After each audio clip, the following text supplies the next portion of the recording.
I can understand why Samuel L. Jackson cuss. Now, mind you, I'm not about to drop any F-bombs or anything like that, but I really wanted to when I saw this interview. So they have this reporter, Will Reeve. I mean, he sounds like a movie star, doesn't he? That's a matinee idol's name. Ladies and gentlemen, Will Reeve. So this reporter, who recently reported on Afghanistan and all kind of, he does some really important work out in the field. Why in the world? I mean, he must have been on a stopover in London on his way back to the U.S. And they said, Will, can you talk to Omid Scobie? So he sits down with Omid Scobie and he starts asking questions about the Duke and Duchess of Sussex. He doesn't care. But, he has to do whatever it is they want. So he sits down with Omid Scobie. He says, well, I don't even have to tell you what the question is. I can't even open my mouth to say it. I'm stalling because I hate to say it, but here we go. Because the couple expressed concerns about their privacy when leaving the royal family or stepping back from duty, whatever he said, isn't it odd that they are keeping such a high profile? And then, of course, Omid Scobie has to retort, well, they didn't actually say that they wanted to disappear. Oh, if I hear this banter back and forth about their flipping privacy, look at there, see, I almost said it, about their flipping privacy, I'm all sorts. See how frustrated I get? I'm flustered and I'm frustrated. I'm frustrated. Please stop. If you can hear me, Superman knockoff. If you can hear me, poor man Superman, Will Reeve, please stop asking them stupid questions. It's so unnecessary. Do you think that question is in any way, form, or fashion something no other reporter has asked before? Why do we have to keep going down the same path again and again and again? I feel like I'm banging my head against the wall. I'm just sick of it. Do you hear me? Sick!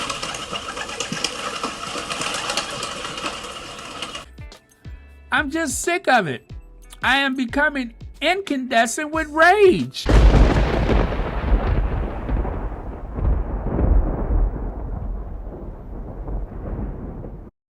Okay, yeah, I get it. He was at the Ramstein Air Force Base, and then on his way back to the U.S., they had him sit down with Omid Scobie. If you want to ask Omid Scobie a relevant question, find out how old he is. I mean, this guy is aging backwards. I'm not sure. Some people say he's had some work done, or maybe he's using cosmetics. I really don't care. Omid is in the hot seat because of this book. And I have not purchased the first book, and I'm certainly not going to purchase the updated book. I just don't care enough to even want to bother with it. But the interviews that Omid has given is obviously going to have him on the hot seat, because everybody assumes that he speaks for the Sussexes. Whether he does or he doesn't, whether he's close to any sources, close to the Sussexes, I have no idea. I only can say this. He is a journalist, a writer, reporter, whatever. He has a job to do, so I would never expect him to avoid doing his job. And if he wants to be like the sole impartial reporter who's just calling them as he sees it, then that's fine too. And so for that reason, a lot of people are not sure whether Omid is a good guy or bad guy. We've had this discussion over and over again. I'm not sure what to say about his status as good guy or bad guy. I could only say that I've seen him on numerous occasions act out in defense of the Sussexes. But, people are troubled by the fact that his book was published by HarperCollins. And I could... Yeah, and then I also has a co-writer, that Carolyn Duran. That's also weird, but... You never see her do interviews, but he's always out there. I suspect very soon that Prince Harry will make some new public appearance, or maybe both of them. Prince Harry's birthday is coming up next month. So in September, I believe it's the 15th, he has a birthday coming. So let's see what happens. Usually on a Sussex birthday, we could expect something like a new, I guess, donation or perhaps some type of initiative. We'll see, but either way, it'd be nice to see Prince Harry again. It'd be nice to see both of them again, but even though we don't see them, we all know that they are working very hard with their Archwell Foundation. The idea that the Sussexes are not making much progress in terms of reconciliation, it may come as a shock to some people, but the fact that these are public, very public, high-profile figures does not mean that the Duke and Duchess of Sussex should in any way have any additional pressure on them to spend time with that very frigid, icy family back in Windsor. There are families that have been separated from one another for a long period of time, and that is not so unusual. I have a friend who just established his citizenship in the European Union, who was originally from Brazil. Now he's a citizen of Portugal. He could not see his family for 3 years while he established his citizenship. And now that he's a citizen of the European Union, of Portugal, now he's free to go about his business. But before that, I believe for 3 years he had to stay put. It's not such a big deal. And so we all know why the tabloids do that. They do it so that they could create some type of horrific emotional response to try to continue to paint this picture that these are two of the coldest, calculating individuals ever, and that the Duchess of Sussex has somehow used all of that, I guess, African blood to put some kind of spell on him. It just never ceases to amaze me. And while I'm on that topic, there's another reporter that they have found to go after the Duchess of Sussex, a woman who is obviously of African descent, and I believe she works for Sky News. I know she has also made appearances on the Good Morning Britain show, so she's going after the bag too. I don't even know her name, but she is another one that I guess if you have, I'm trying to use the correct words, but she's obviously of African descent. And so using that as the excuse for her to say whatever she is told to say by her overlords to admonish and attack the Duchess of Sussex. In other words, I guess what I'm dancing around here is that she went to the colorism. I don't involve myself with the colorism. I have never felt any type of superiority or inferiority toward anybody whatsoever based on my skin tone or based on anything for that matter.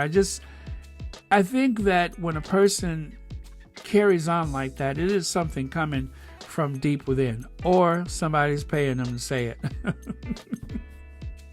I don't know what to say. It seems like these Candace Owens are multiplying. It's like somebody, I guess, somehow someone has managed to clone this type of person, and now they're all over the place.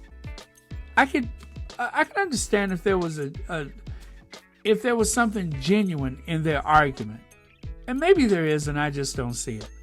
But for whatever reason, I just believe that this is all about money, and certain people are willing to sell themselves to these hard right news agencies because there is, as they say, the cultural war. There is a cultural war going on.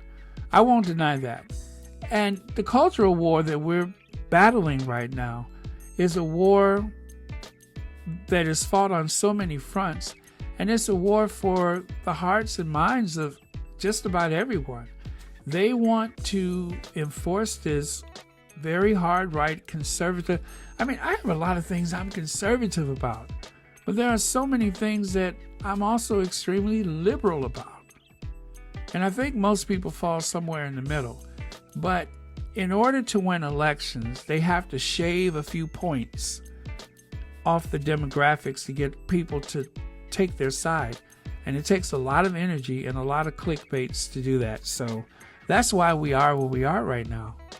This good versus evil, right versus left battle has been going on for a long time. And everybody loses. That's the problem. Everybody is going to lose. But you know who's winning? I'm winning. Because, see, I listen to Ivy Barrow. And when you follow Ivy, all of a sudden you get so much knowledge and so much insight. Okay. I'm just saying, it's true though. When you listen to Ivy, you're going to find yourself getting a lot sharper about these things. You'll find a lot of systematic discrepancies that somehow, and then all of a sudden, I'm going to start opening my show. Hi there. Hi there. Ivy here.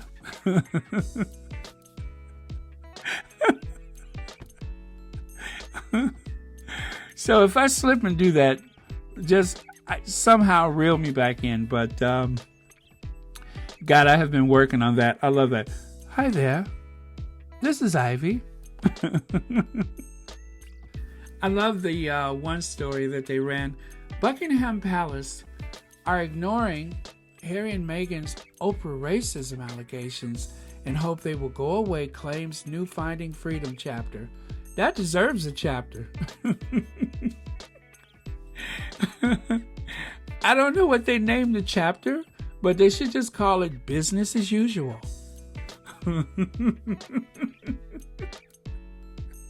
They should just call it business as usual. I don't know what is, that should have been in the first book. Maybe they needed to say it was racism allegations, but that could have been in the first book. Business as usual, because it's an umbrella that just covers so many things with that organization. Hello, Ivy here.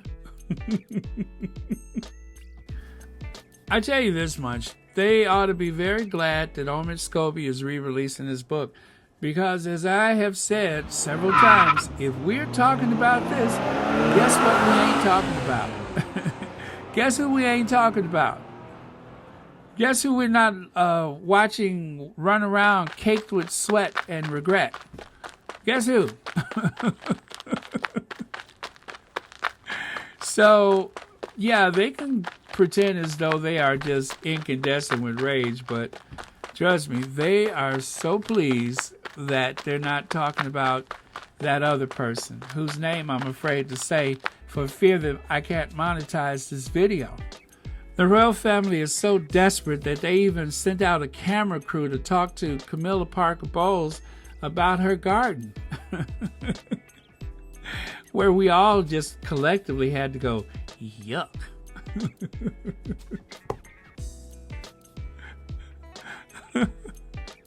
So, I'm going to leave it there because I don't want to say anything that would be a little bit too dodgy about Camilla's garden. But if you go to the comments of the video, The Trouble with Camilla's Garden, whatever I named that video, if you go to that video and just read the comments, I mean, some of you guys, what I really love is that you guys just kind of picked up where I left off. I mean, we discussed everything from dry and bald patches to fruit withering on the vine.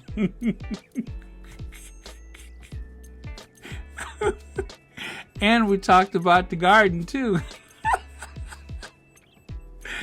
I mean, it was it was a lot of fun. That video was just too much fun. So I advise you guys to go to the comments because you will get your life. You know, it's funny too, since I'm on the topic of that. You guys know that there was a television series years ago called The Scarecrow and Mrs. King. Isn't that ironic? In this case, it's The Scarecrow and Mr. King. Oh my God. But that's bad. So that's your homework, you guys. See if you can find the Scarecrow and Mr. King, and see if no, trust me, the people that are in that series are a lot younger, and even considering the age difference, if you adjust for time, I would say a great deal more attractive. So I'm just saying. Anyway, you guys, thank you so much. Thank you again, moderators, and thank you for everyone who has contributed to this channel. You complete me. And also, thank you for your likes, shares, comments, and subscriptions. As the Duchess always says, no bad energy.